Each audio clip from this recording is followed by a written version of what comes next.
contrario, me siento muy honrado y para mí es un honor poder participar con ustedes, con el Grupo Peruano de Imágenes, con la Sociedad Peruana de Oftalmología. Y desde luego le doy muchísimas las gracias a la doctora Malena Tomoyama y a la doctora Gabriela Quesada. En un principio, compañeros del grupo de ecografía ocular, hoy por hoy amigos entre todos nosotros con mucho cariño y a los cuales les doy las gracias, pero ante todo quiero dar las gracias y mi reconocimiento al doctor Ramiro Prada. Él no necesita presentación. El doctor Ramiro Prada, toda persona que está relacionada con la oftalmología y con la ecografía ocular, sabe la trascendencia y la carrera de uno de los pilares más importantes de la ecografía a nivel latinoamericano, junto con el doctor Mario de la Torre, junto con el doctor Moragrega, junto con el doctor Islas. Son personas que la verdad es que han dejado una huella en todos nosotros, no solo en los panamericanos, en SIDUO, en InterSIDUO, del cual hablaremos más tarde, sino que además todos los días podemos aprenderles algo. El doctor Prada además ha tenido el acierto de hacer un chat en el cual todos estamos viendo todos los días imágenes que vienen de España, de Argentina, de México, de Guatemala y de todos los países, lo cual creo que es una innovación educativa muy importante que aprovecha la tecnología, pero que además nos hace tener un foro en el cual todos podemos compartir o todos podemos aprender de maestros como el doctor Ramiro Prada. Sin más, en mayor introducción, él nos va a hablar hoy acerca de ecografía del globo ocular y de la órbita en números. Doctor Prada, muchísimas gracias y estamos, por favor, solicitando que si hay preguntas y comentarios, está el chat para que un servidor se las vaya a su vez transmitiendo al doctor Prada. Por favor, doctor. Bueno, buenas noches. Muchas gracias, doctor Prado, por la presentación demasiado generosa. Gracias también al grupo de imágenes de Perú por la invitación. Una vez más, pues para mí es un honor y un placer estar nuevamente con ustedes. Bueno, hoy quiero compartir con ustedes algo que en estos últimos días he venido preparando. Posiblemente no es la conferencia completa, pero sí quise presentar algo un poquito diferente a lo que hemos presentado en el transcurso del año. Entonces, pues vi la oportunidad para presentarles esta primera parte de esta conferencia que he llamado Ecografía del globo ocular y de la órbita en números. ¿Por qué la motivación de esta conferencia? Porque hoy en día eh, estamos bombardeados de números y todo queremos expresarlo en números y esos números queremos utilizarlos para muchas cosas. La inteligencia artificial hoy en día, gracias al Big Data, nos da la posibilidad de consultar numerosos datos, no solamente numéricos, sino otro tipo de datos. Eh, pero yo recuerdo de estudiante y luego de médico que siempre llevábamos una libretica o una hojita dentro de la billetera con una serie de datos numéricos. eh, el valor por decir algo, el valor de la glucosa, eh, la velocidad de su alimentación, etcétera, etcétera, y que consultábamos a diario cuando estábamos enfrentados a un paciente o el análisis de una historia clínica. Entonces, eh, se creó la necesidad hoy en día como ecografista de estar consultando datos para ver si una estructura es normal o no. Entonces, de ahí esta motivación. No tengo ningún conflicto de intereses con los equipos, métodos, etcétera, a los cuales me voy a referir durante la charla. La biometría ultrasónica nos permite medir con gran exactitud dimensiones anatómicas del globo ocular y de la órbita. Eso lo hacemos a diario los ecografistas. Hoy en día, diagnósticos y procedimientos clínicos implican datos biométricos. Cuando tenemos un tumor, tenemos que medir el tumor para poder hacer un seguimiento. Y así muchas otras cosas como vamos a verlo durante la charla. Necesitamos tener valores numéricos de referencia. Esto es de gran importancia para el ecografista porque nos va a ayudar a establecer criterios de anormalidad y también nos va a servir como criterio de seguimiento clínico en el tiempo. La OVM es una herramienta fundamental para la biometría del segmento anterior del globo ocular, como lo es el modo B y el modo A para la biometría del globo ocular en general y de la órbita en particular. La biometría ultrasónica mediante el modo A nos permite medir la longitud axial, nos permite medir grosor de la córnea, profundidad de la cámara anterior, grosor del cristalino, amplitud de la cámara vítrea. Nos permite medir altura de lesiones intraoculares. Nos permite medir grosor de estructuras oculares y orbitarias. Nos permite cuantificar la atenuación del sonido mediante el ángulo capa, como vamos a ver más adelante. El modo B nos permite medir diámetro de lesiones intraoculares. Por ejemplo, la base de un melanoma, que no la podemos medir con el modo A. Nos permite medir profundidad de lesiones. En el caso de lesiones invasivas, entonces nos permite saber qué tanto en profundidad está esa lesión invadiendo otros tejidos adyacentes. Nos permite cuantificar áreas. Hoy en día los ecógrafos traen dispositivos para marcar y calcular el área de una lesión o de alguna alteración. La VM definitivamente pues, nos permite hacer medidas de estructura y lesiones a nivel de los párpados, nos permite medir canalículo lagrimal, saco lagrimal en la vía lagrimal.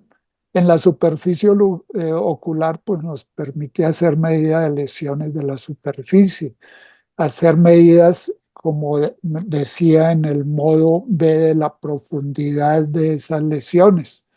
En la retina periférica igualmente también podemos hacer medidas. Y desde luego, lo más usual, a lo que nos enfrentamos todos los días, la biometría del segmento anterior. Cuando hago una VM, lo primero que hago es hacer una toma axial donde pueda medir el espesor central de la córnea. Entonces tenemos que el espesor central de la córnea está en promedio en 540 micras con un margen entre las 500 y 600 micras. El espesor corneal periférico normal cerca al limbo está alrededor de las 700 micras, con un campo entre las 600 y las 800 micras.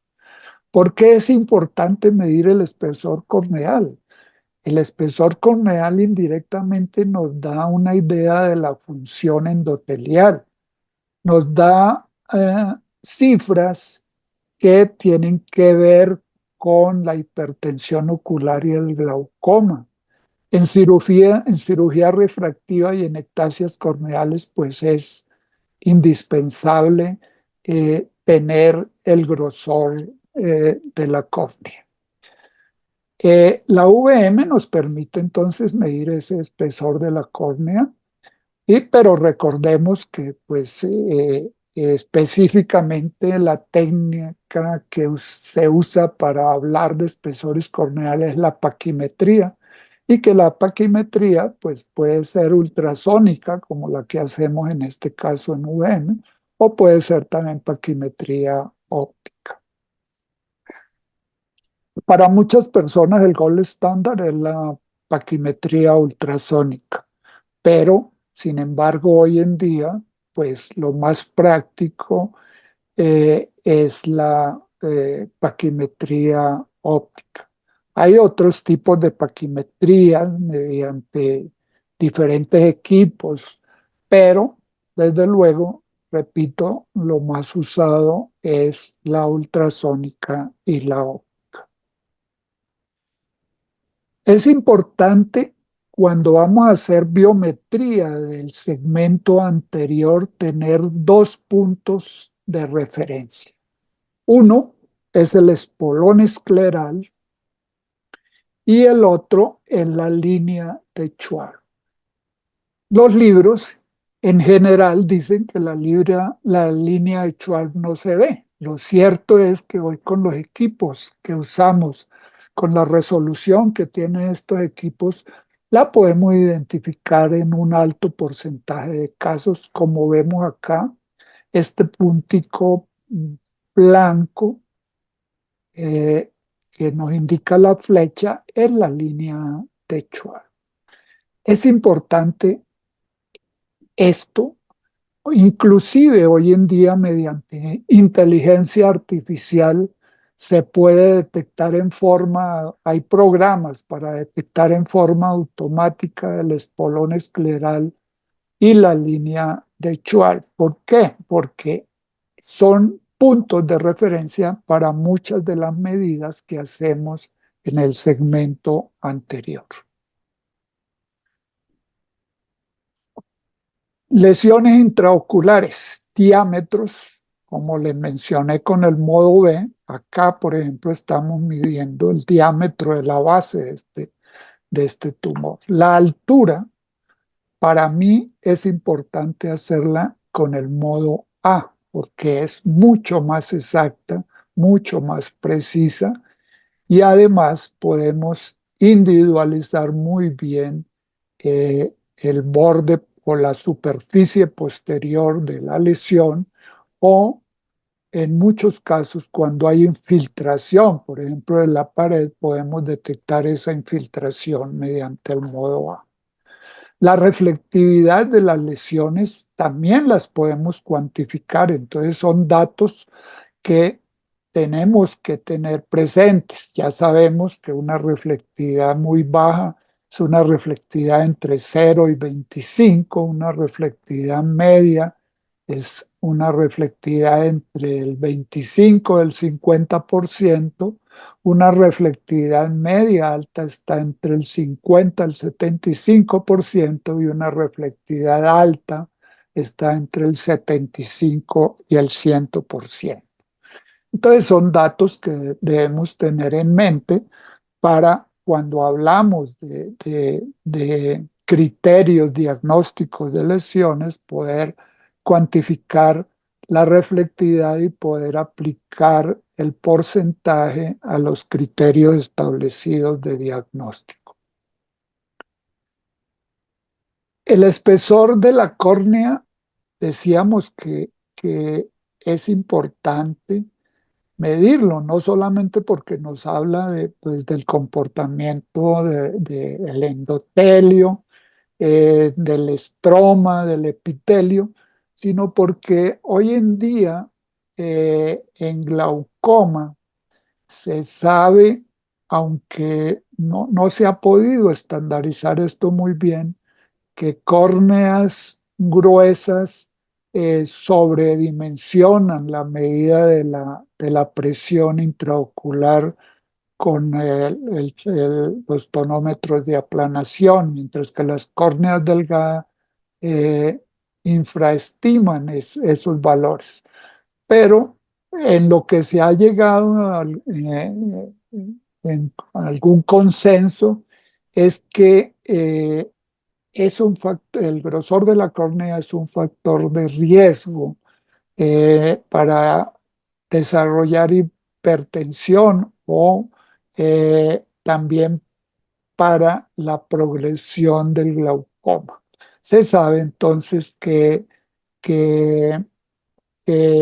las córneas de menor espesor parecen ser un factor de riesgo tanto para la hipertensión ocular como para la progresión del glaucoma. En mis informes de VM siempre incluyo el grosor central de la córnea para que el glaucomatólogo o el médico pues tengan un valor en donde puedan correlacionar si creen conveniente los valores de la presión intraocular.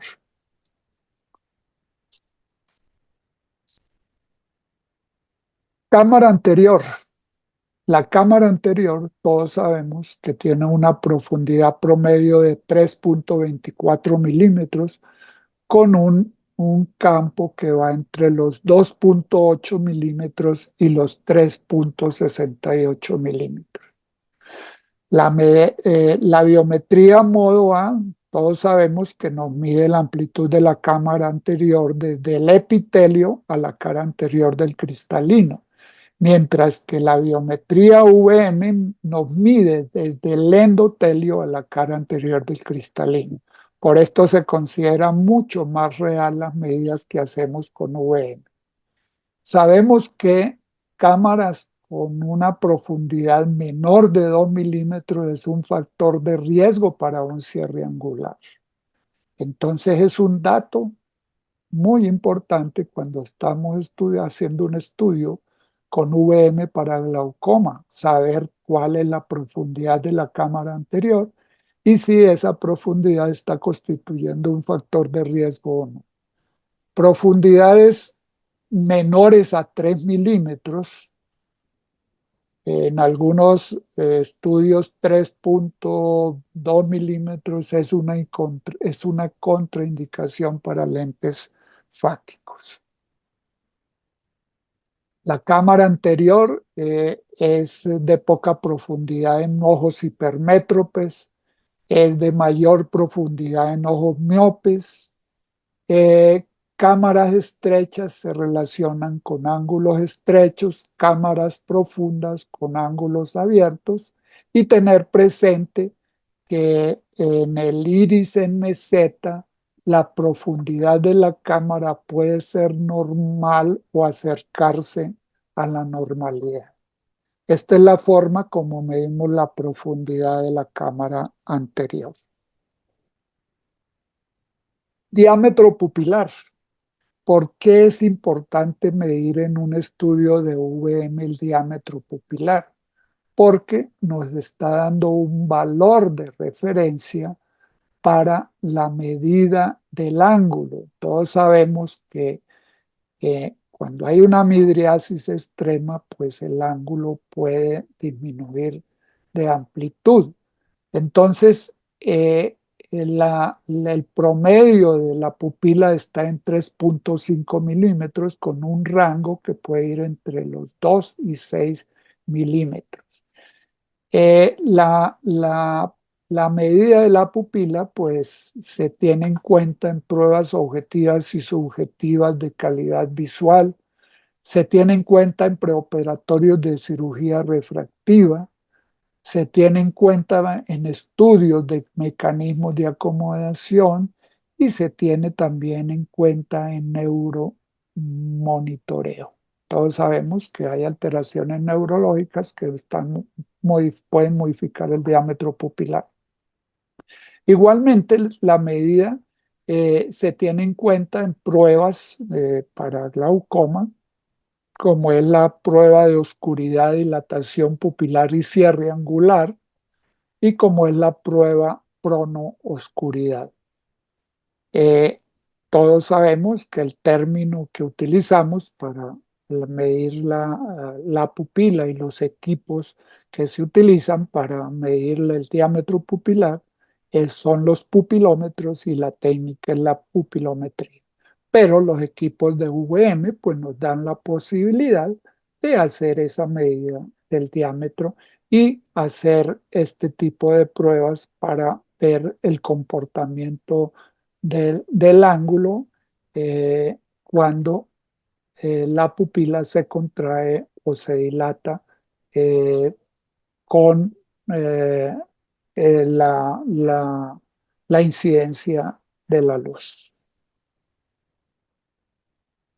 Ángulo camerular. Todos sabemos que pues, hay dos clasificaciones que son las más usadas y que en cada una de ellas es importante la apertura o la amplitud del ángulo camerular. Con VM, pues podemos medir ese ángulo y es importante entonces tener en cuenta ciertas medidas. Tenemos que un ángulo camerular normalmente está alrededor de los 45 grados y decimos que es un ángulo abierto. Pero cuando esa amplitud del ángulo está por debajo de los 22 o 20 grados, decimos que son ángulos estrechos. Entonces es importante siempre medir esa amplitud del ángulo. ¿Cómo medimos la amplitud? Trazando una línea desde el espolón escleral que pasa por la línea de Schwarz y otra línea que va sobre la superficie del iris, podemos medir esa apertura medida que la hacemos y que los equipos nos dan en grados. Esto nos da una idea eh, mental de cómo se está comportando el ángulo y podemos establecer de acuerdo a la clasificación del sistema los diferentes tipos de grados. Yo prefiero siempre informar la apertura en grados, otras personas se trasladan al sistema y dicen grado 0, grado 1, grado 2, grado 3, grado 4, de acuerdo a la amplitud obtenida. Yo prefiero siempre informar en grados, es decir, es un ángulo de 10 grados, de 0 grados, 20 grados, 35, 45, etc. En la otra clasificación, pues se incluyen otros parámetros como es la inserción del iris. Con VM podemos establecer el tipo de inserción, si es una inserción alta, si es una inserción normal o si es una inserción muy baja. Podemos medir la angularidad, en este caso es más o menos parecido a lo que hacemos, o igual prácticamente cuando hacemos la medida del ángulo camerular en la clasificación, eh, en la otra clasificación. La configuración del iris también la podemos establecer. Todos sabemos que el iris puede ser normal, puede ser un iris en meseta, puede ser un iris cóncavo, puede ser un iris bombeo, puede ser un iris en Vesubio. Esos tipos de configuración pues la podemos establecer. La pigmentación del trabéculo sí, al menos para mí es muy difícil cuantificarla o detectarla. Pero fíjense que estos tres criterios, más la amplitud del ángulo, pues son cosas importantes cuando estamos haciendo el estudio biométrico del segmento anterior mediante VN. La amplitud de la cámara posterior, o sea, el espacio que queda entre la cara posterior del iris y la cara anterior del cristalino, es importante medirla. Es importante medirla porque nos va a, a expresar el comportamiento no solo del iris, sino del cristalino y de la pupila, que son tres factores que van a intervenir en que la cámara posterior o la apertura iris cristalino sea de mayor o menor amplitud. Normalmente el promedio es de 14 grados, pero puede variar en forma normal entre los 12 y los 15 grados. Y acá está la forma como la medimos, ¿sí? Del área donde hace contacto iris cristalino, trazamos un vector que está sobre la cara posterior del iris y otro vector sobre la cara anterior del cristalino, y eso nos da la medida. Acá, por ejemplo, vemos que en este caso mide 11,79. La cámara posterior puede estar disminuida en el glaucoma facomórfico, en el iris cóncavo y en el iris en Vesubio. Puede estar aumentada en el bloqueo pupilar y en el iris bombé.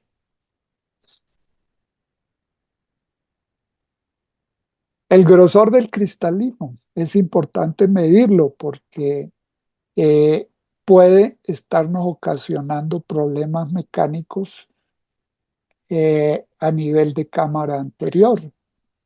Entonces tenemos que el grosor central del cristalino en promedio está en 4 milímetros. El diámetro ecuatorial en niños está en promedio en 6,5 milímetros, en adultos entre 8,54 y 9,70 milímetros. En el glaucoma facomórfico se sabe que el grosor central del cristalino está aumentado. Igualmente puede suceder en el glaucoma facolítico con el otro criterio que es la salida de proteínas liquefactas del cristalino. Y en la esferofaquia, pues también ese grosor del cristalino va a estar alterado. El bol del cristalino o la cúpula del cristalino. ¿Cuál es la forma de medirlo? Trazamos una horizontal que nos va a unir eh, espolón escleral de un lado con el espolón escleral del otro lado. A partir de esa horizontal medimos la altitud de la cúpula del cristalino y la relacionamos con la vertical que une la horizontal y el endotelio central de la córnea. ¿Qué es lo normal? Que la distancia de la cúpula o la altura de la cúpula sea un tercio o menor de la altura de la vertical que une endotelio con la horizontal, trazada entre espolón y espolón. Desde luego, ese bol del cristalino va a estar en relación, en casos de un bol positivo con una cámara estrecha, va a estar incidido también por un aumento del grosor del cristalino o también cuando tenemos ojos muy cortos o en casos en que hay un desplazamiento anterior del diafragma írido cristaliniano.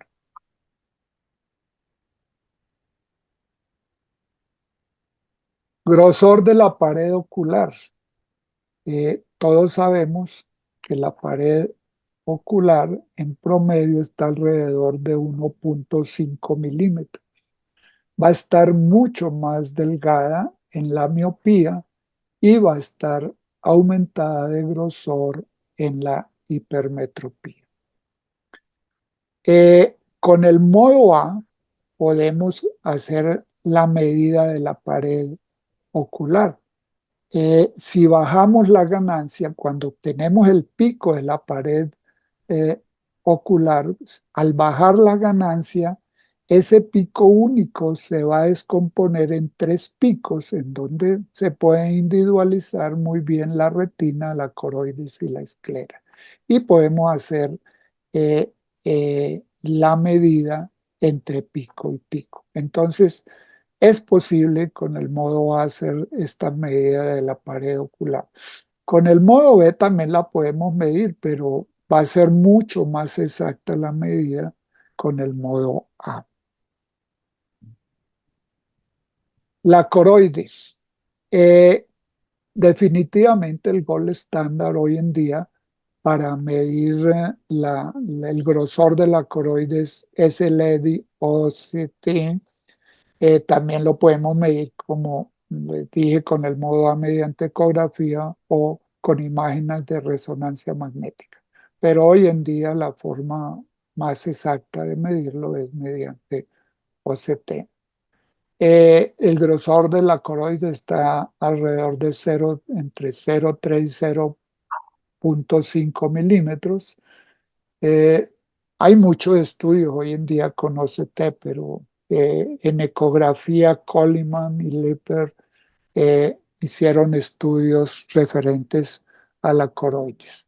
Hoy en día, pues en OCT se le da mucha importancia al grosor de la coroides porque pues está relacionado con múltiples patologías a nivel de coroides. Entonces, de ahí la importancia que ha adquirido. Recordemos que la esclera, dependiendo del área donde la medimos, va a tener diferentes valores. En el Ecuador está entre los 0,4 y 0,5 milímetros. Por detrás de la inserción de los músculos rectos está alrededor de 0,3 milímetros, es decir, es mucho más delgada que en el Ecuador. Y donde es más gruesa es cerca a la cabeza del nervio óptico, o sea, en la región peripapilar que está alrededor de los 1,5 milímetros. Y anterior a la inserción de los músculos puede estar alrededor de los 0,6 milímetros.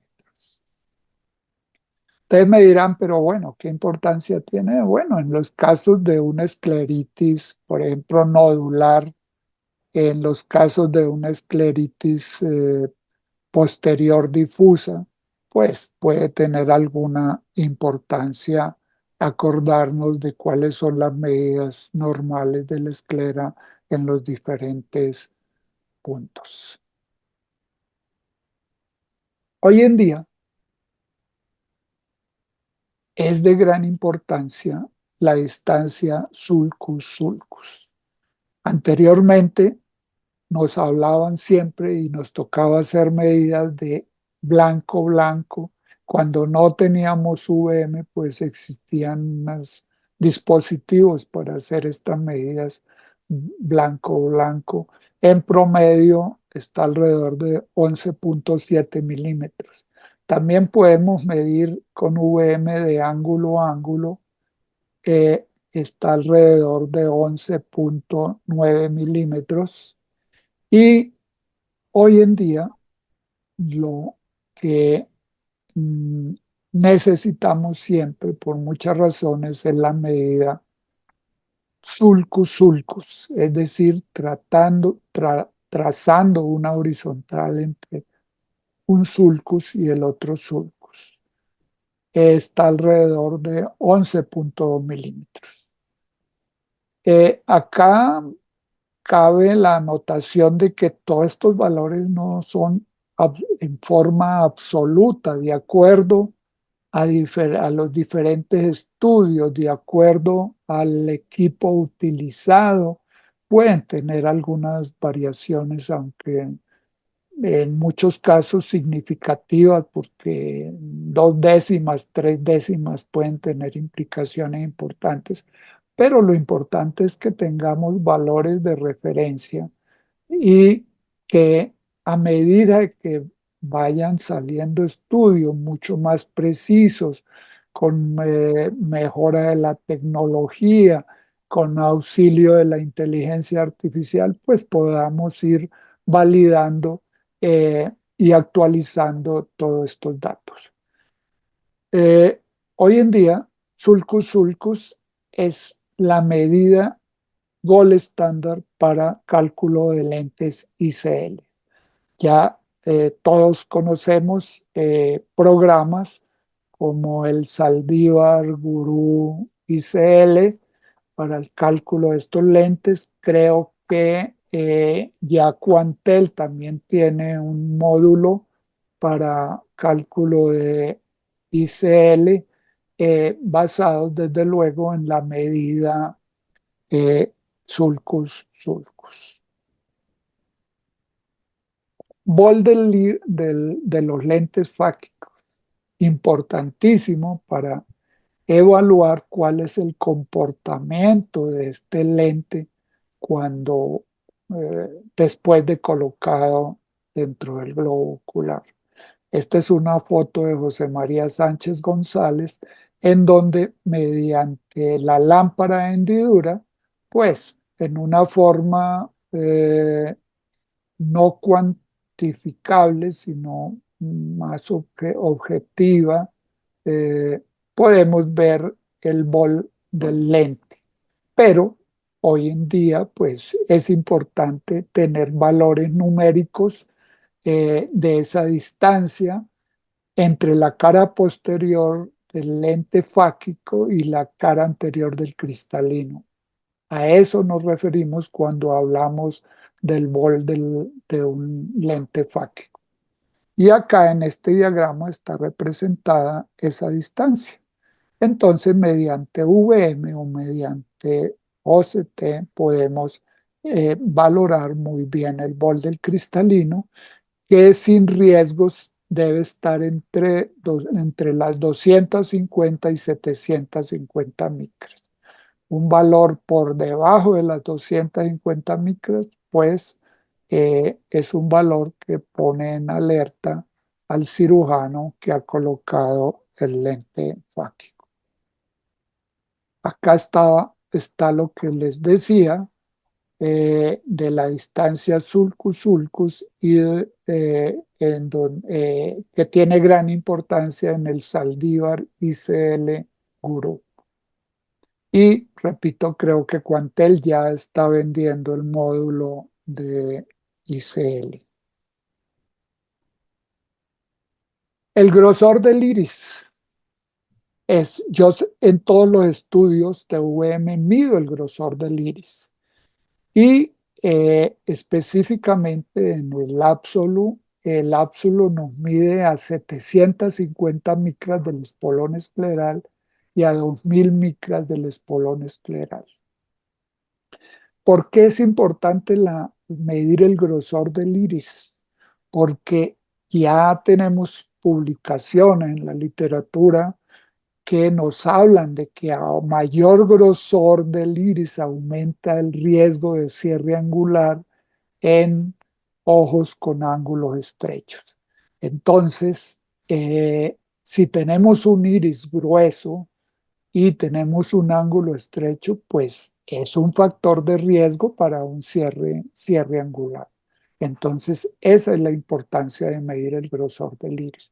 A 750 micras está alrededor de las 300, de los 300, 372, 0,430 milímetros.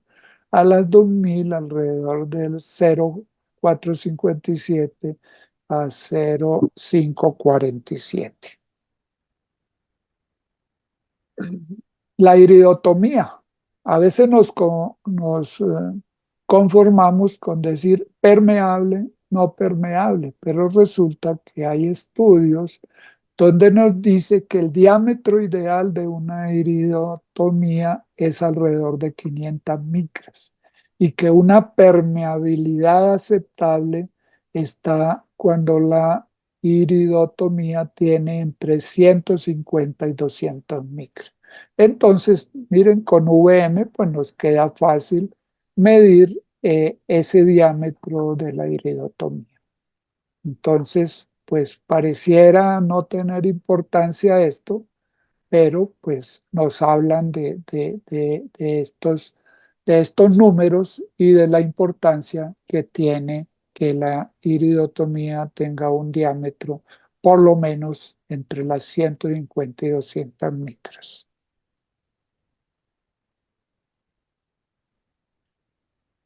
Área de contacto iris cristalino. La mayoría de las veces, pues no es necesario cuantificarla porque nos en forma no numérica, sino más visual, nos acostumbramos a ver cuándo es normal o cuándo es normal. Pero veamos que, por ejemplo, en los iris cóncavos o en los iris en Vesubio, esa área de contacto iris cristalino está mucho más aumentada a lo que es normalmente. Mientras que en el iris bombé, esa área es menor al área normal. Esa área de contacto iris cristalino pues va a estar aumentada en lo que se describe como el bloqueo pupilar relativo. Acá vemos cómo esa área está aumentada, cómo está disminuida secundariamente la amplitud de la apertura iris cristalino, eh, y en el bloqueo absoluto, pues esa área es mucho menor. Entonces, de ahí la importancia de valorar esa área de contacto iris cristalino. Posición del iris y del cuerpo ciliar. Veíamos que en una de las clasificaciones, pues era importante ver no solamente la apertura del ángulo, sino ver cuál era la posición del iris, si era una posición normal o si por el contrario el iris iba rotándose hacia adelante o por el contrario se iba rotando hacia atrás. Entonces, esa posición la podemos valorar también en grados si simplemente trazamos un vector sobre la superficie del globo ocular y otro vector que viene hacia el centro del iris. Tenemos que ese ángulo de posición del iris debe estar entre 30 y 37 grados. Desde luego va a ser menor en el iris en meseta, en el iris eh, no, va a ser menor en el iris en meseta, hay una equivocación en el iris en Bombay y el iris en Vesubio, y va a ser mucho mayor en el iris cóncavo. La posición del cuerpo ciliar es importante porque, por ejemplo, en el iris en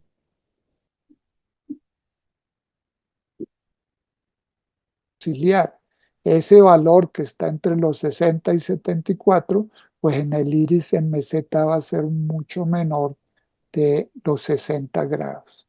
Y hoy en día, con estos procedimientos ablasivos sobre cuerpo ciliar, considero que también es importante valorar la posición del cuerpo ciliar, si ese cuerpo ciliar está más anterior o más posterior.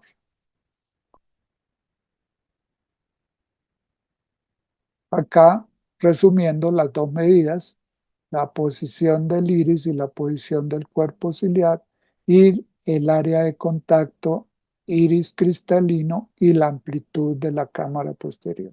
Todas estas medidas las hago yo cuando hago un estudio de VM para glaucoma o en general un estudio de VM eh, por cualquier otra causa.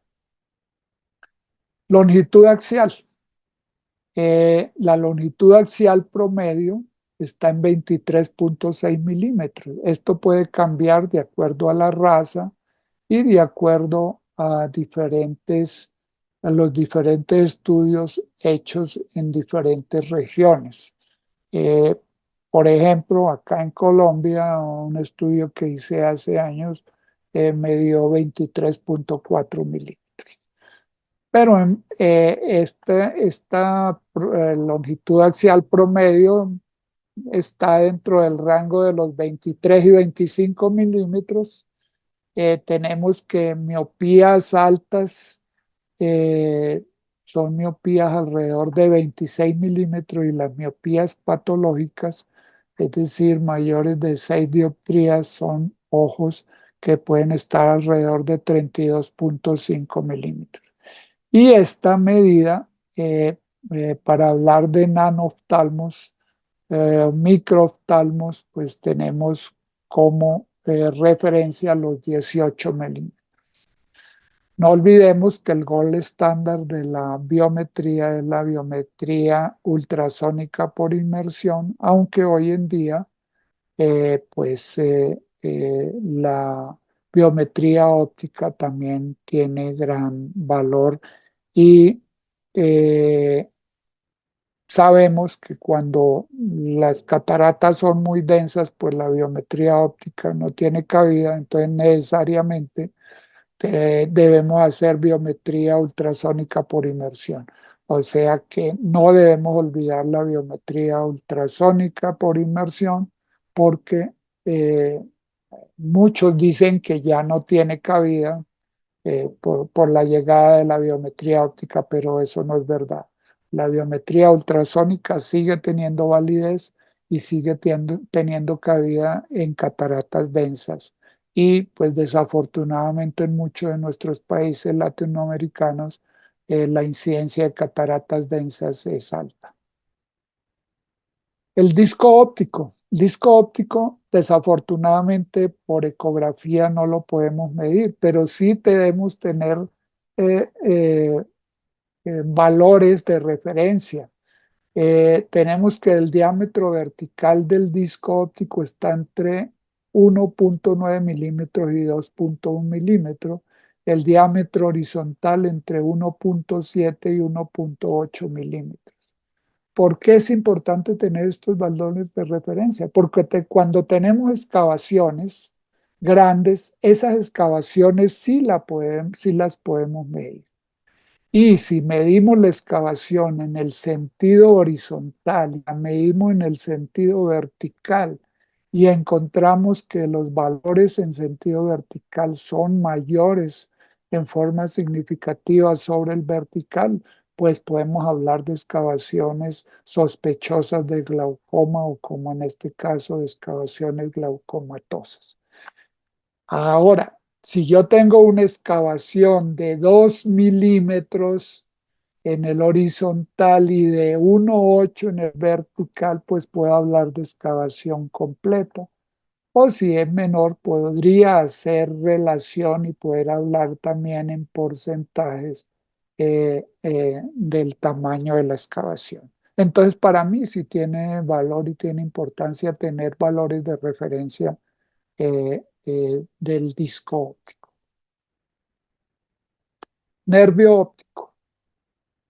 Todos los que estudiamos nervio óptico retrovulvar, pues lo primero que hacemos después de identificar si tenemos signos de aumento del líquido cefalorraquídeo, como es el signo de la carrilera, el signo de la dona, el signo de la creciente o el signo del murciélago, es medir el nervio. Entonces, en 1976, este señor eh, eh, postuló que la medida ideal del nervio óptico era el diámetro dural. Es decir, vamos a medir el MOA de dura a dura madre. Entonces esa medida debe estar entre los 2,2 a los 3,3 milímetros. Algunos otros estudios nos dan como una medida promedio los 2,5 milímetros. ¿Tiene esto importancia? Sí tiene importancia porque en los casos que el nervio óptico está engrosado, pues vamos a hacer el test conocido por todos, el test de los 30 grados. Acá este esquema nos indica que hacemos una primera medida sobre estos dos picos más externos que son la dura madre. Los dos picos siguientes son la aracnoides y luego viene la pía madre que está en contacto íntimo con el nervio óptico. Entonces, repito, lo que más usamos es el diámetro dural, medido en posición primaria y luego lo medimos en máxima abducción. ¿Cuándo un test de 30 grados es positivo o cuándo es negativo? Es positivo si la medida en A, es decir, en posición primaria de mirada, menos la medida en B es mayor, es menor al 10, es menor al 10%, acá está mal. Y negativo cuando es mayor al 10%. Es decir, si aquí me dio 5 milímetros y aquí me dio 4 milímetros, pues estamos hablando de un porcentaje mayor al 10% de la disminución, o sea que es un test de 30 grados positivo. Si aquí me dio 5 milímetros y aquí me dio 4,9 milímetros, estamos hablando de un test de 30 grados negativo. Sabemos que el test de 30 grados es positivo cuando hay un aumento de líquido cefalorraquídeo en las vainas del nervio óptico por cualquier condición y negativo cuando no hay aumento de líquido, sino que el grosor está dado por infiltración del nervio óptico o de las vainas del nervio óptico. Músculos extraoculares. Hay diferentes estudios y todos los estudios muestran valores diferentes, porque pues depende del equipo con el que lo hayan hecho, dependen del operador y depende de muchos otros factores. Eh, la raza puede también tener alguna incidencia. Desafortunadamente, no tenemos un estudio latinoamericano de grosor de músculos extraoculares. Lo he propuesto, pero no ha habido eco. Deberíamos tener unos valores de nuestra población latinoamericana. Lo cierto es que los músculos extraoculares están en un rango entre los 3,5 milímetros y los 4,5 milímetros. Caro Soinin, bueno, ahora hablamos de lo otro. Mediante VM, pues podemos hablar de la distancia de inserción de los cuatro músculos rectos. Si localizamos el limbo y localizamos la inserción, este es el tendón de un músculo recto, podemos medir esa distancia del limbo a la inserción y podemos aplicar las distancias que nos da el espiral de Tillot que todos conocemos y todos estudiamos cuando estudiamos estrabismo. Me dirán, pero ¿para qué es útil esto? Tenemos a veces casos donde se desconoce qué tipo de cirugía se le realizó al paciente. Pero entonces me dirán ustedes, bueno, pero ¿qué nos puede decir eso? Nos puede hablar simplemente cuando tenemos retroinserciones y que se desconoce si hubo una retroinserción o no. No cuando hay resecciones porque la inserción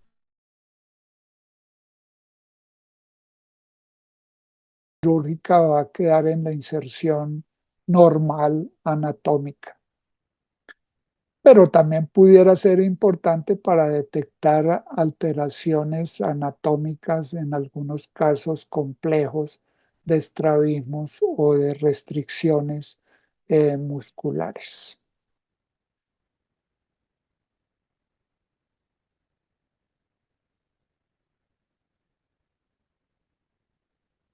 El los equipos de Quantel, llámese Aviso o Absolute, pues todos sabemos que trae el perfil de Graves, ¿sí? Es un perfil establecido por el profesor Caro Soinin y el profesor Caro Soinin estableció dos índices, el índice muscular y el índice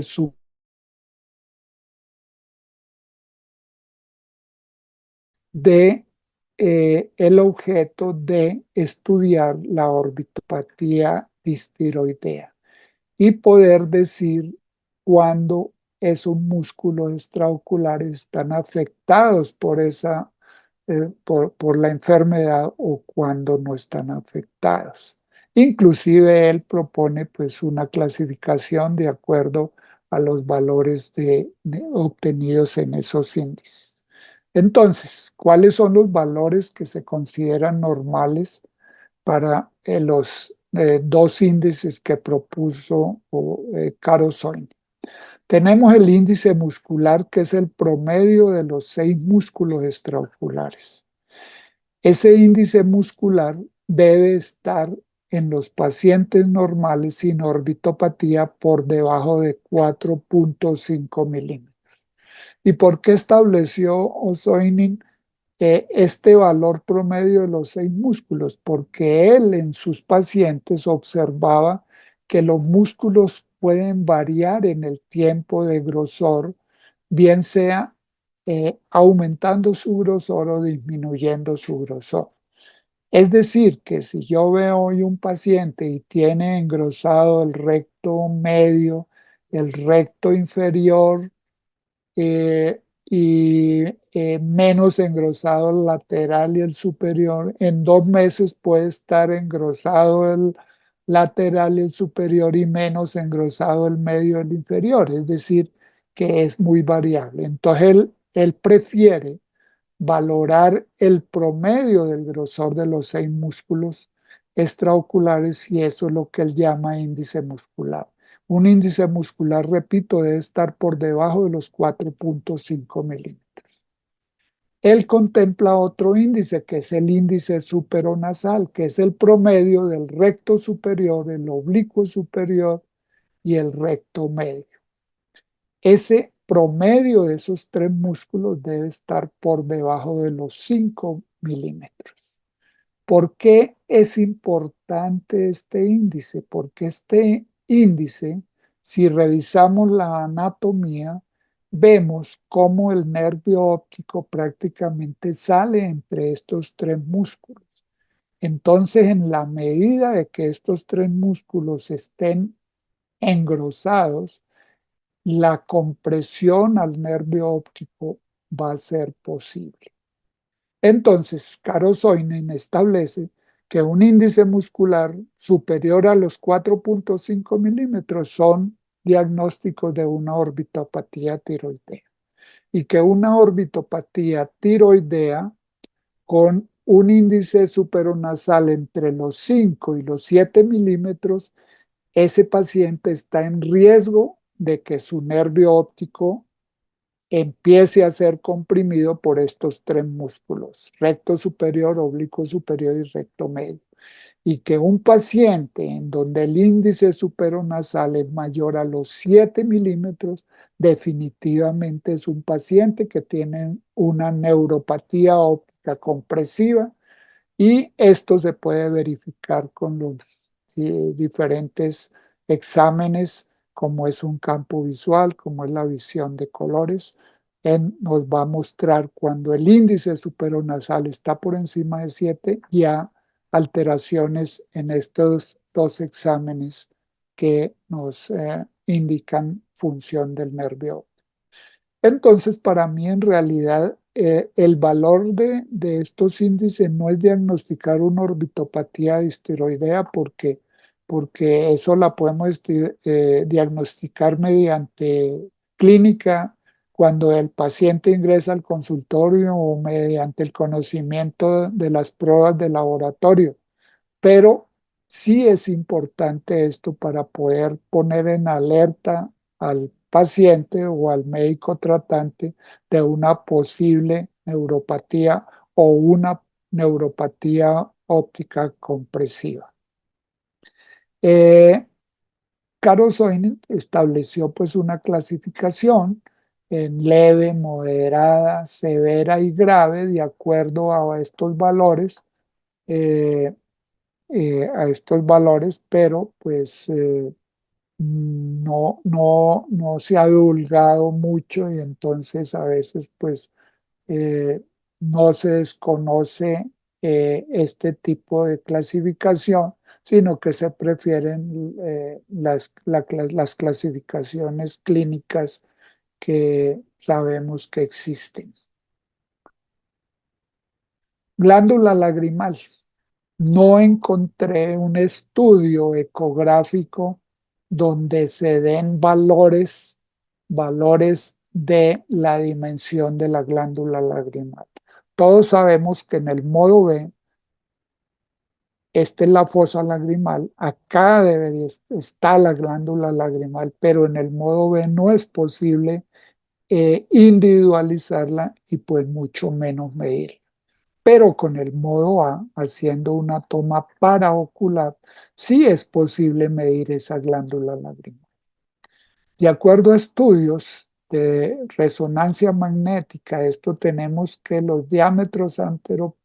diámetro anteroposterior de la glándula lagrimal puede estar entre los 13 y los 15 milímetros y el diámetro transverso entre los 4 y 5 milímetros.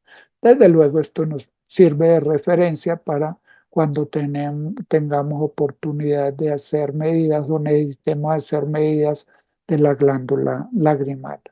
Todos sabemos la frecuencia de los tumores de glándula lagrimal, el linfoma, el adenoma pleomórfico, el adenocarcinoma, eh, principalmente. Entonces es importante tener en mente estas medidas de la glándula lagrimal. Estos son los diferentes estudios que hay de la glándula lagrimal, pero repito, no encontré ningún estudio ecográfico. Ángulo capa. El ángulo capa es importante medirlo porque nos va a hablar de la atenuación del ultrasonido en diferentes lesiones. Entonces, el ángulo capa nos habla de eso, de qué tanto se atenúa el sonido y lo considero importante en lesiones orbitarias más que todo. Y desde luego, pues en tumores intraoculares, pues algunos ecografistas miden ángulo capa, pero para mí la mayor importancia está en la órbita. Hoy en día los equipos, y hablo del que yo manejo y más conozco, que es el aviso y el Absolu, pues trae en forma automática cómo medir ese ángulo capa. Y para ver, por ejemplo, importancia de esta medida del ángulo capa, pues traigo de ejemplo a la adenoma pleomórfica, donde el ángulo capa es un ángulo mayor de 45 grados. Este es un ecograma modo A de un adenoma pleomórfico. Tiene un ángulo, en este caso, de 50 perdón, no grados, no, sí, grados, pero de 61,05 grados, o sea que está cumpliendo con el parámetro establecido. Y el otro ejemplo del hemangioma cavernoso, donde el ángulo capa es menor a 45 grados y en este caso, bueno, acá no está la medida del ángulo, pero corresponde a un hemangioma cavernoso. Entonces, es importante tener en cuenta ese ángulo capa porque está dentro de criterios diagnósticos de algunas lesiones oculares y orbitarias. Bueno, esto era lo que les quería mostrar. Esto es la parte inicial de esta conferencia. Muy seguramente me hacen falta datos. Muy seguramente cada vez que revisemos la literatura y encontremos nuevos estudios, vamos a tener que reevaluar muchos de estos datos, pero es algo que considero debe ser el comienzo para todo ecografista de tener eh, valores normales o considerados hoy en día normales para poder identificar lesiones anormales o estados anormales. Estuve revisando literatura y ya con la inteligencia artificial, pues muchos de los algoritmos con que se alimentan eh, eh, todas estas procedimientos para hacer en forma automática diagnósticos mediante inteligencia artificial, pues está basado en muchos de estos datos numéricos.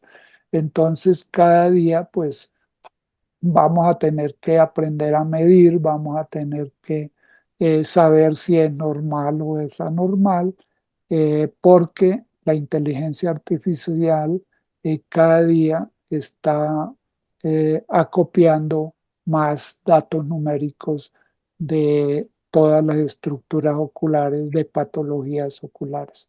Entonces, pienso que es importante empezar a recolectar estos datos, es importante estar revisando estudios, es importante estar reevaluando cifras y no sé cuántas otras medidas eh, vayamos a tener que hacer en el futuro. Entonces, quería mostrarles esto. Desde luego, esta conferencia muy seguramente en 6 meses va a ser de mayor extensión, va a tener nuevos datos, etcétera, pero quería comenzar y mostrarles esto que considero es un comienzo. Bueno, el doctor Danton nos está invitando desde ya para dentro de un año en noviembre de 2025 a Temuco, Chile, para el Congreso Intersiduo. Recordemos que es un congreso que se hace cada 2 años en el año que no hay SIDUO. Acabamos de tener el SIDUO en Cartagena y el doctor entusiasmado quiere hacerlo en su ciudad, en Temuco. Entonces, desde ya eh, anotemos en nuestras agendas, eh, eh, eh, consideremos números y asistamos a Temuco eh, con la seguridad de que es una región muy bonita y que vamos a poder interactuar y sobre todo estrechar lazos de amistad. Entonces, desde ya invitados en noviembre del 2025 a Temuco, Chile, al Congreso Intercido. Muchas gracias. Doctor Prada, muchísimas gracias por esta plática. La verdad es que en números usted nos acaba de dar muchos datos acerca de todo lo que se hace en ecografía ocular. Y nosotros en números, si tuviéramos que ponerle un número a su plática, yo creo que todos le pondríamos 10, porque es una plática desde muchos puntos de vista excelente, tanto cualitativo como cuantitativo. Yo creo que hay muchísimas cosas más que podríamos platicar y que desde luego podremos ver en una futura plática de usted. ahora que el doctor Alberto Danton nos ha invitado al Congreso de Intersiduo, yo quisiera hacer la invitación a que nos repita esta plática. Creo que algo que es muy importante y algo que nos acaba de decir el doctor Roberto García es que en cada sonógrafo la medida puede variar de las estructuras. Y si es así, sería correcto agregar a los reportes el nombre del equipo con que se está realizando el estudio. Exactamente, Y claro que esto es muy importante porque el ultrasonido es operador dependiente y tiene una curva de aprendizaje importante que creo que se debe de alguna manera estandarizar, valga la redundancia con la ecografía estandarizada. Yo le quería preguntar al doctor Prada y a cualquiera de nuestros profesores, ahora que se está utilizando tanto la inteligencia artificial, nosotros a los residentes en formación les decimos lo más importante del ecógrafo es quien está atrás del transductor. Estamos compitiendo con la inteligencia artificial, nos va a ganar, nos vamos a extinguir los ecografistas. Me gustaría mucho que nos platicara su punto de vista, doctor Prada, por favor. bueno, yo mencioné algo, iba a colocar en la charla algo que he revisado esta semana. eh, Encontré un artículo. Eh, yo creo que, como usted dice, estos exámenes son operador dependiente.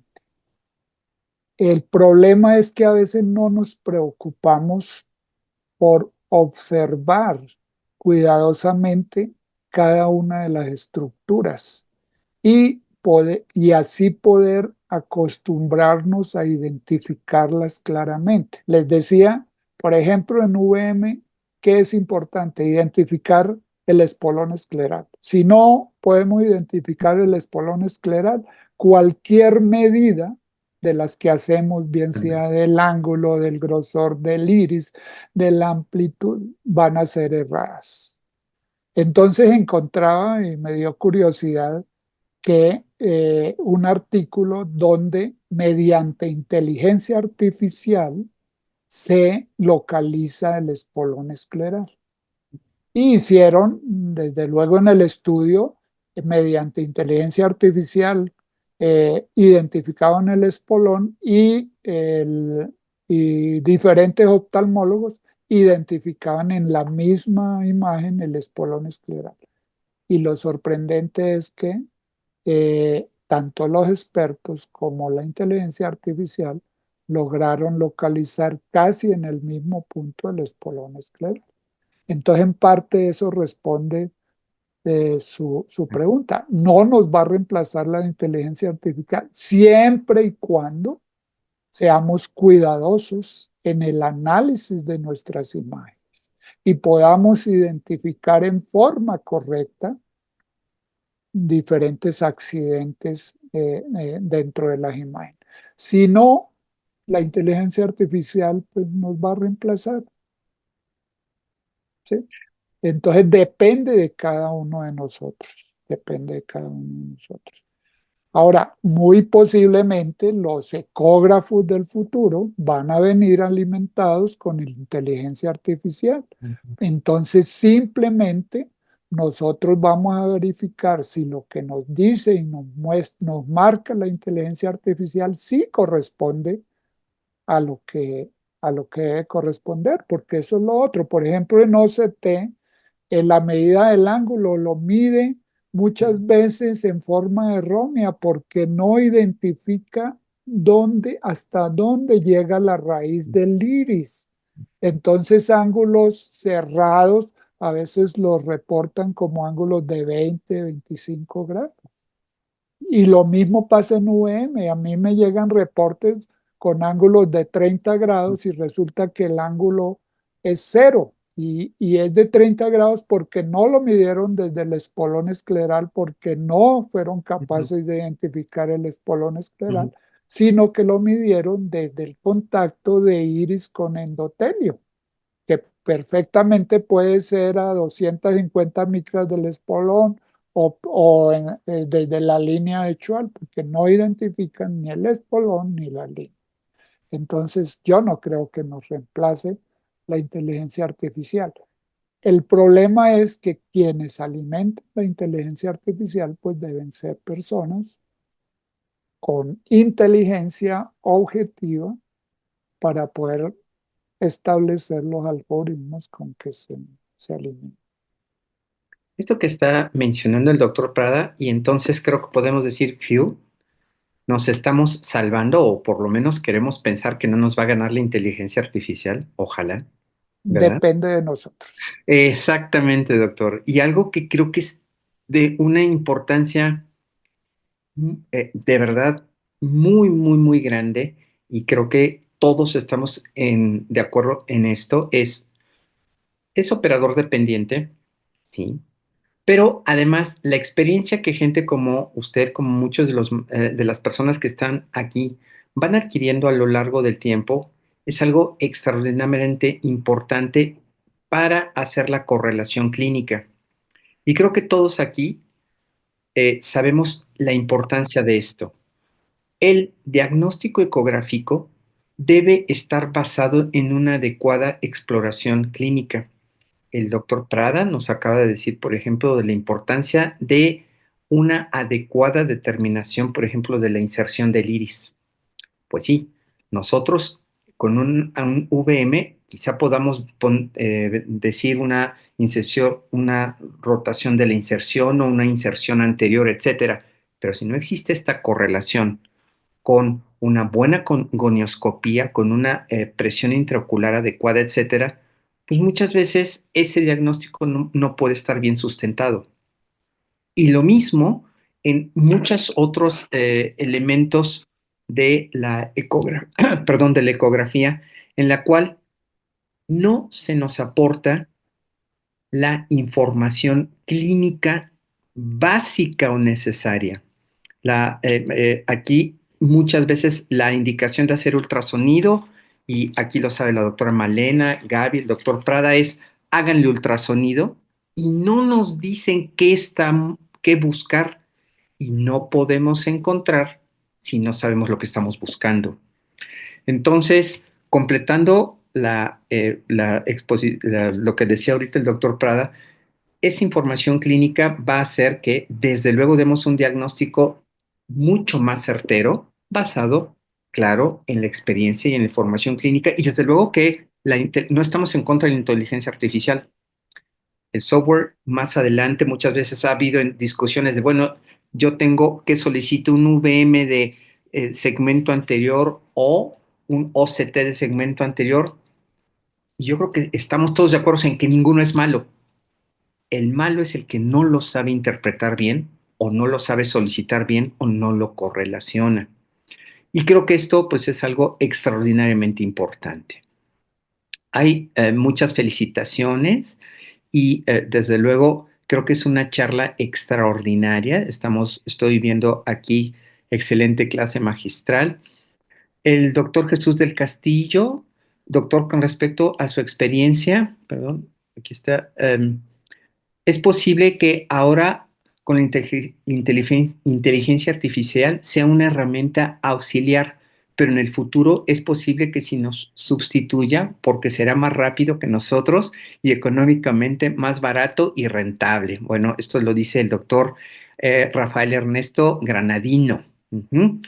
Que bueno, siempre es un foro abierto a discusión que desde luego habrá que tener en cuenta, pero creo que la experiencia siempre va a ser bien importante. Para, Eh, para, para poder aplicar cualquier software de esos, ¿qué es lo primero que tenemos que hacer? Obtener una muy buena imagen y una imagen adecuada. Si no obtenemos esa imagen, pues no podemos aplicar eh, lo que nos está pidiendo la inteligencia artificial. ¿Sí?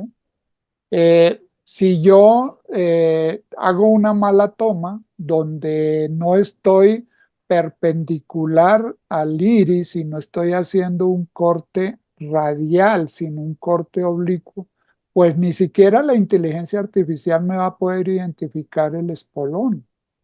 porque para que la inteligencia artificial pueda identificar el espolón que yo no o no he querido esmerarme por identificar, pues tiene que tener una toma como se alimentó con como las que alimentaron ese software.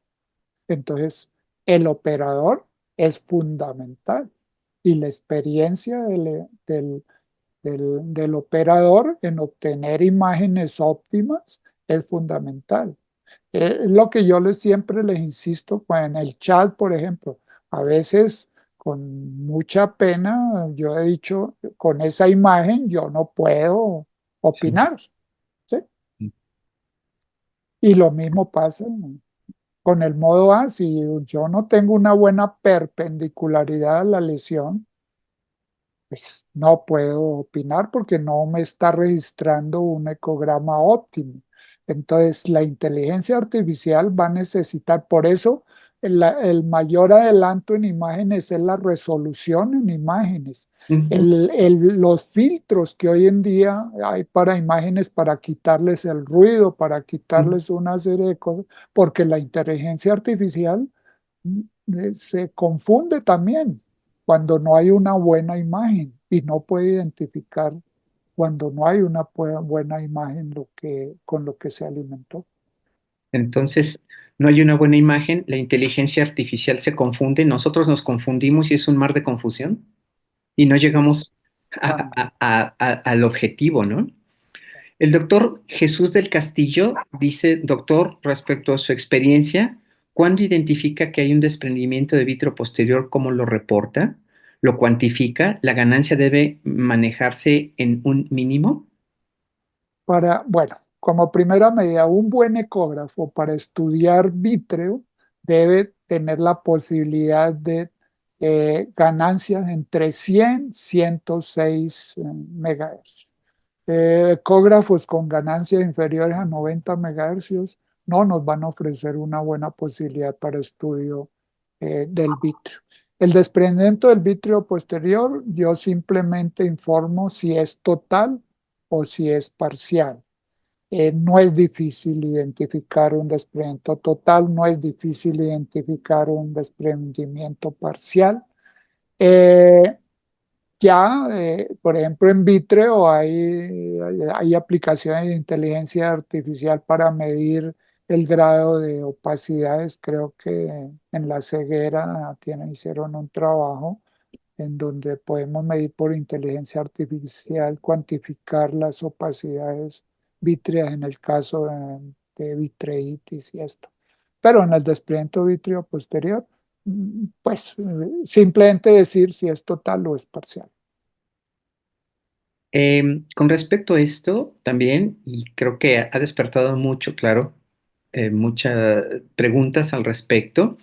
Dice el doctor Ernesto Granadino Kruger, dice, creo que por ahora somos afortunados, pero en unas décadas al ritmo en que va la tecnología, la inteligencia artificial nos sustituirán en muchas actividades que hoy disfrutamos.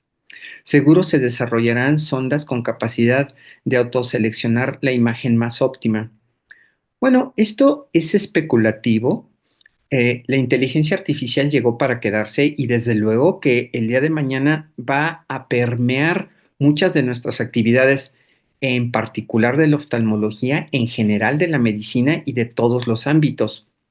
Sin embargo, yo no puedo considerar que el día de mañana tengamos una computadora, como estamos enfrente de ella, que tenga un software que diga ecografía ocular, en el cual yo me ponga enfrente mi ojo y alimente ahí los datos para que se haga la ecografía y después salga el diagnóstico y diga, ah, por inteligencia artificial usted tiene un desprendimiento de vitro posterior, usted tiene un desprendimiento de retina seroso o usted tiene un macular pobre. Bueno, no lo sé, ¿no? Creo que lo que acaba de mencionar el doctor Prada es el valor de una adecuada, una optimización de las imágenes, la experiencia Y lo que sí se debe de integrar actualmente, desde luego, es la multiimagen, cosa que ya ha hecho la Sociedad Peruana de Oftalmología. Es decir,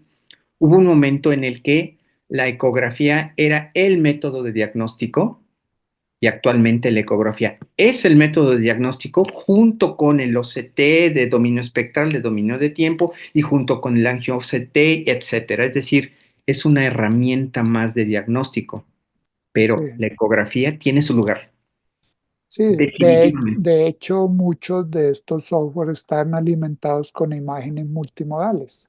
¿Sí? Así es.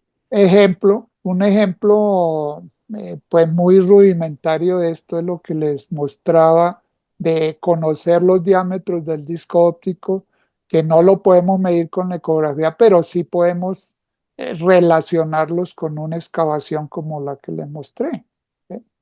Entonces, si tenemos un OCT que nos muestre y una ecografía con esta excavación y una fotografía del disco, pues son imágenes multimodales que nos van a dar mucha información y que reunida nos va a hacer tomar una decisión o hacer tomar un diagnóstico.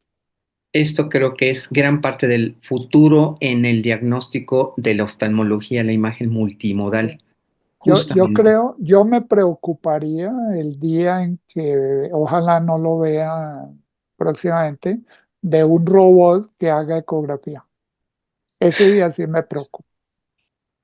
Esperemos que todavía sería, no llegue, doctor. Hay muchísimas felicitaciones de mucha gente, muchas inquietudes, pero en general al doctor Ramiro Prada, desde luego que le damos, todos coincidimos en ese 10 si tuviésemos la autoridad para hacerlo, cosa que no es así, pero tendríamos, a todos le pondríamos un 10 a usted, doctor, porque realmente ese compendio que hizo usted acerca de la ecografía en números es bien interesante y creo que usted nos habló al principio de una libretita. Yo creo que nosotros como ecografistas tenemos que tener un pizarrón entero para ir consultando esos datos, ir viendo el espolón escleral, ir viendo los diferentes índices, etcétera, y tener marcos de referencia y por consiguiente hacer diagnósticos más certeros y hacer las modificaciones que nos den la experiencia o los estudios multicéntricos al respecto. Sí, sí, sí, esto es el comienzo, sino que me entró la inquietud y dije, voy a hacer esta charla. Muy seguramente en la próxima charla corrija muchas cosas, ¿sí? Pero quería mostrarle y mostrarle la inquietud y la importancia de tener en mente todas estas cosas. Doctor Prada, pues la verdad es que creo que todos quedamos muy agradecidos y complacidos con esta plática.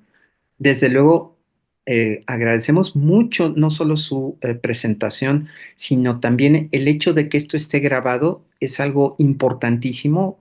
Creo que todos tenemos acceso a esta plataforma y lo podemos ver varias veces. Y Ujú. desde luego, estoy seguro que hay muchas más preguntas.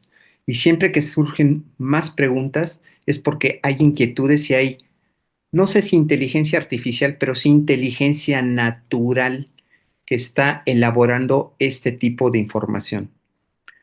Si no hay más preguntas por el chat o más preguntas a viva voz, creo que como epílogo de esta excelente charla y desde luego de este año en la Sociedad Peruana de Oftalmología, solo me gustaría decir que un comentario que hace Antoine de Saint-Exupéry en su libro del Principito, que cuando la zorra está hablando con el Principito y ella se está despidiendo de él, le dice al Principito que cada quien es responsable de aquello que ha cautivado. Y con pláticas como esta, de maestros como este, que es el doctor Prada, al cual le hicimos un pequeño homenaje ahora en el SIDUO, muy bien merecido, por cierto. La verdad es que nos vamos cautivados. Doctor Prada, muchísimas gracias. La verdad es que ya sea en Bogotá el año que entra, en el Interciduo, que pues desde luego va a ser allá en Temuco, en Chile, una región hermosísima que espero podamos tener la opción de conocer todos los que estamos aquí y lo podamos difundir para que todos podamos vernos allá y saludarlo en persona. Pero en general todos les damos las gracias por esta forma de cautivar a todos los que somos sus alumnos. De verdad, muchísimas gracias. Y doctora, si no hay más comentarios, la doctora Malena, si tiene algún otro comentario, por favor. Sí. Doctor, muchísimas gracias. Solamente yo creo que Ariel ha sido muy claro con todo esto y efectivamente su charla ha sido excelente. Todos hemos quedado cautivados por esta interesantísima charla, como usted bien lo dice, en números, que es tan importante tener unos parámetros por los cuales nosotros tengamos que guiarnos y tratar siempre de hacer lo mejor que se pueda, en realidad, y aprender cada día más y tratar de poder aplicar todo aquello que día a día vamos aprendiendo y vamos tratando de mejorar. Una excelente charla, doctor. Agradecidísimos de corazón porque cerramos este año académico para nosotros con un broche de oro y obviamente, como bien lo dice Ariel, con las expectativas, con maestros tan espectaculares como usted, de poder reaperturar nuestro año 2025 en los primeros meses del año, que será más o menos alrededor de marzo. Y muchísimas gracias a todos y está la doctora Gabriela también aquí presente. Gaby, por favor. Gracias, Malena. Solamente para nuevamente agradecer, realmente ha sido un gran año y como bien lo dijiste, terminamos con broche de oro con nuestro maestro y a nombre de la Y con Sociedad Peruana Ariel. de Oftalmología, a nombre del Grupo Peruano de Imágenes, cuyo presidente es el doctor Mario de la Torre y las que estamos acá presentes, queremos agradecerles sobre todo por su asistencia. Hemos llegado a los 100 asistentes y estamos tan contentos que durante estas casi 2 horas han podido permanecer con nosotros. Es importante que sigamos siempre renovándonos, aprendiendo. Gracias también igualmente, Ariel, por aceptar ser moderador. Ha sido una excelente moderación la que has realizado y gracias por tus aportes. Y la verdad es que este canal se ha convertido en eso, ¿no? En un canal en el cual todos seguimos aprendiendo cada día. Muchas gracias a todos y los esperamos en el mes de marzo, que ya tenemos justamente ya charlas programadas y nuevamente invitarles, como lo hizo el doctor Dantón, para que podamos estar en Chile en el mes de noviembre y animarlos a todos, ¿no? Y a nosotros también a realizar trabajos que van a ser un gran aporte de nuestra experiencia con nuestros pacientes aquí en Latinoamérica. Muchas gracias, nuevamente gracias. Así es. Muchas gracias a todos. En nombre también del Muchas doctor Mario, como bien lo gracias. dice Gaby. Muchas gracias, Ariel, por habernos acompañado. Doctor Prada, A sus órdenes. las gracias infinitas para usted y a todos por habernos acompañado y estar siempre ahí presentes cuando los convocamos para estas charlas tan interesantes. Muchísimas A sus gracias Muchas órdenes. a Buenas todos gracias. noches. también. Si no nos comunicamos en algún momento, que pasen unas bonitas fiestas navideñas, esperando que el 2025 sea tan auspicioso como este o mucho mejor para Claro que todos. sí. Muchas gracias a todos, a nombre de la Sociedad Peruana de Oftalmología y del Grupo Peruano de Imágenes. Muchas gracias. Muy buenas noches, Gracias. Gaby, Muchas Malena, doctor gracias. Prada. Muy buenas noches Doctor y gracias por la Prado, muchas invitación. gracias. Buenas Muy noches y amable. muchas gracias. Muchas gracias. Doctora Gabriela, Buenas muchas noches. gracias. Doctora A Malena, usted, doctor. Gracias, como Muchas doctor, a gracias. usted. siempre, muy generosos conmigo ustedes. Doctor, usted se lo merece y gracias por su generosidad. Gracias. Gracias. Muchas gracias. Gracias. Bueno. Hasta luego. Gracias, Ariel.